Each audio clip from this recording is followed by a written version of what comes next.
Turun berat belum tentu lagi kita turun lemak. Ada beza ke turun berat dengan turun lemak? Hari ni saya nak share apakah dia perbezaan antara turun berat dan juga turun lemak. Macam mana nak make sure kita turun cara yang betul.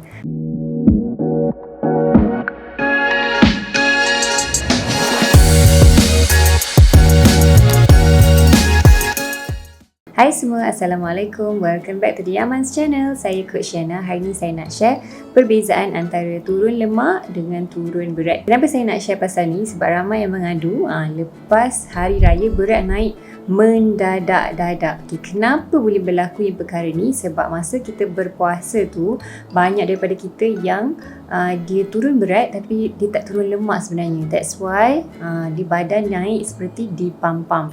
So penting sangat kita nak tahu secret ni supaya kita lepas ni kalau kita turun pun kita boleh kekalkan penurunan tu. Secara umumnya berat kita ni terdiri daripada 4 komponen utama lah. Yang pertama berat tulang. Ini sikit je dalam 2 ke 3 kg. Lepas tu kita ada berat lemak, kita ada berat air dan juga berat otot. Dan termasuklah yang lain-lain kan. Tapi yang ni antara 4 komponen utama dalam badan kita. So kadang-kadang bila kita turun berat tu tak semestinya lemak kita yang turun. By the way, lemak ni dia tak boleh hilang. Dia tak boleh tiba-tiba keluar daripada badan. Dia cuma sel yang mengecut. Apabila kita turun berat badan, sel kita tu akan mengecut. Tapi kalau lemak ni dia dapat balik makanan dia akan mengembang balik tau. Maksudnya sekali kita membeli sel lemak ni kan selamanya dia stay dengan kita. Tinggal lagi kita nak bagi makan dekat dia ataupun tidak. So kenapa tak best kalau kita turun berat semata-mata, kita tak turun lemak? Kenapa tak best? Ada 3 side effect yang berlaku apabila kita turun berat.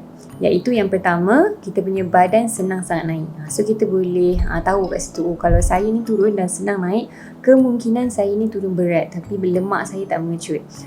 Side effect yang kedua adalah bila kita turun tu badan kita tak kemas tau. Dia macam kita senang nampak gelebih. Dan yang ketiga, kita tak rasa fit. Walaupun kita turun berat, contohnya kita turun 10 kg, tapi kita still macam bila bersukan tu kita still rasa mengar. Naik tangga pun kita tak rasa badan kita fit, tak rasa ringan pun. So kalau berlakunya 3 perkara ni, ini petanda yang kita mungkin turun berat tapi tak turun lagi lemak kita. So macam mana kita nak check lemak ni kan? Boleh dapatkan digital scale. Dekat Shopee pun ada. Macam-macam lah. Saya pernah guna brand Tanita dan juga Xiaomi. Dekat Shopee pun ada juga yang dalam RM30 pun okey juga. So memang kita boleh check beratus lemak kita berapa dalam badan. Dan dia ada 2 jenis tau. Satu lemak bawah kulit, satu lagi lemak visceral. Lemak visceral ni dia degil sikit lah. Dia selalunya menyelaputi dekat sekeliling organ kita. So dia lambat sikit dan dia sarang penyakit. Kalau lemak bawah kulit tu buat kita nampak gemuk je. Tapi kalau lemak visceral ni bahaya sebab dia sarang penyakit, silent killer. Apakah faktor-faktor yang menyebabkan kita turun berat tapi lemak kita degil sangat nak turun? Ada 3 yang saya kenal pastilah. Yang pertama adalah makan terlampau sedikit. Kalau kita makan sikit sangat, dia akan menyebabkan badan kita masuk starvation mode. So dia akan bakar slow-slow je. So dia tak menggunakan, dia tak tukar pun lemak tu menjadi tenaga.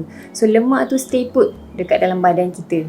Menjadi tepu tu kan, dia stay je. Sebab apa? Sebab kita bakar dalam keadaan slow-slow. Sebab kita makan sikit sangat, badan kita takutlah kita ni pengsan kan. So dia akan masuk mode slow-slow. So itu nombor 1 yang menyebabkan kita turun berat tapi tak turun lemak. Faktor kedua yang menyebabkan kita turun berat tapi tak turun lemak ialah over exercise. Kita workout sampai 5 ke 7 kali, sampai melebihi sejam. Yes, kita boleh turun berat, tapi tengoklah kalau kita stop, naik dia macam mana. Dan yang ketiga, kenapa kita turun berat tapi tak turun lemak adalah kita makan tidak balance. So macam mana kita nak atasi ni kan? Tak nak lah nanti jadi macam ni lagi, turun senang naik, kalau turun pun gelebih kan. So saya nak share 5M 5M yang anda boleh apply supaya anda punya lemak kecut, badan anda nampak kemas macam pakai korset semula jadi. Tak boleh pakai korset tapi nampak badan tu firm je. So saya nak share 5M. M yang pertama adalah MIMN. Susah lah kan. Ada banyak kod-kod rahsia pula ni. MIMN, iaitu makan ikut magic number. So magic number ni topik wajib lah, selalunya topik hari keempat dalam program Let's Cruise Online. Kita nak tahu berapa kalori yang kita boleh makan sehari. Okay? So anda nak tahu berapa anda punya magic number, boleh klik link dekat bawah ni, dekat description. Saya share macam mana anda boleh kira anda punya magic number. So jangan makan lebih daripada tu. Kalau makan lebih, susah nak turun berat. Itu yang pertama. Sebab apa-apa pun nak turun berat ni mesti berlaku defisit kalori. M yang kedua adalah MIW. Ni pun sangat-sangat penting, iaitu makan ikut waktu. Walaupun kita makan tak banyak, tapi kalau kita punya jarak antara satu meal tu terlalu jauh, dia akan masuk starvation mode. Dia akan rasa, tuan aku lapar ni kan, tak boleh bakar laju-laju, kena bakar slow-slow. So make sure jarak antara satu makanan tidak melebihi dalam 4 jam. Biar kita, sebab kita punya badan ni umpama kereta yang sentiasa bergerak kan. So kita memerlukan fuel. Jadi kalau kita lambat isi minyak, what happen tu kita punya kereta? Rosaklah dia kan, sama juga badan ni. Okay? So bila kita makan ikut waktu ni, dia akan pastikan metabolism kita on point. Bila metabolism kita on point, lemak kita pun terkawal lah. Dia kecut je, tak senang nak naik balik. M yang ketiga adalah MCA. Ni bukan parti politik, tapi MCA ni adalah minum cukup air. Okay, so benda ni memang perkara yang basic kena master. Kalau dalam program Let's Cruise Online pun, ini memang topik hari ketiga. Memang kita akan make sure kita punya peserta faham tentang kepentingan air. Sebab kalau kita tak faham tentang air, umpama macam pokok tu kalau rosak, kita nak tukar, kita spray buah dia je. Macam itulah kita repair on external kan. It doesn't work that way. So kita kena repair daripada akar. So minum cukup air ni, umpama kita repair daripada akar. Kita nak bantu kan, semua organ kita ni perlukan air. Nak untuk transport, untuk berfungsi dengan baik. So kita kena minum air yang cukup supaya organ yang sepatutnya guna untuk kurangkan kita punya lemak ni, dia akan boleh buat. Organ yang mana yang patut bantu kita untuk build kita punya masa, boleh buat. Okay, so make sure cukup air, at least 3 liter sehari ataupun 8 ke 10 cawan. M yang keempat adalah MB. MB ni apa? Makan balance. Tak cukup makan sikit. Sebab tu tadi kan, siapa yang makan sikit sangat tu, dia akan turun berat tapi tak turun lemak. Tapi orang yang makan balance, dia boleh turun lemak. Kenapa? Okay, sebab bila kita makan terlampau sikit ni, kita punya muscle sampai lapar. Okay, sebab apa? Mungkin kalau kita makan sikit tu, kita akan makan buah je. Buah tu adalah sumber fiber. Dia akan buat kita kenyang, improve kita punya digestive.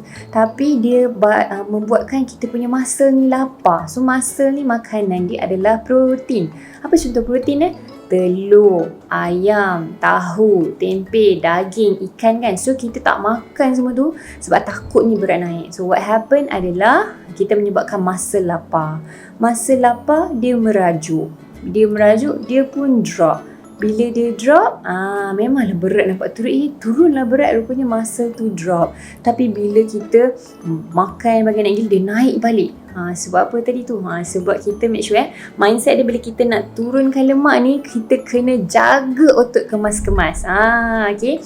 So siapa yang dengar video ni kan, nanti komen dekat chat kan. Okay, otot kemas-kemas. Okay, sebab apa? Bila kita jaga otot kemas-kemas ni, barulah kita punya badan tu macam pakai korset semula jadi. Dia shaping cantik, firm, dan kita tak senang nak naik balik. Dan M yang terakhir, yang kelima adalah MW, iaitu muscle workout. Okay, tadi kita dah bagi makan dekat muscle kan, ada protein. Okay, muscle workout ni adalah kita perlu untuk strengthenkan dia. Kenapa pentingnya muscle workout ni? Sebab muscle ni dia berkait rapat dengan metabolism. Maksudnya kalau the higher muscles yang kita ada, the higher the metabolism. So kalau kita makan terlebih pun kita tak risaulah, sebab kita punya kadar pembakaran tu laju. Okay, so focus on muscle workout. Maksudnya kita hadirilah kelas-kelas seperti kelas toning ke, HIIT ke, Tabata ke, buat secara online ke, tak kisahlah kan. Tapi mesti lakukan muscle workout supaya jaga otot kemas-kemas. Bukan nak turun berat semata-mata, tapi turun lemak. Okay, saya harap perkongsian hari ini membantu. Semoga kita sama-sama dapat turun cara yang betul, iaitu turun lemak, bukan turun berat sahaja. Kalau suka video ni, terima kasih kerana menonton. Boleh klik like, comment, share this to all your loved ones, and don't forget to subscribe. Assalamualaikum. Bye. Saya Coach Shana. Jumpa lagi.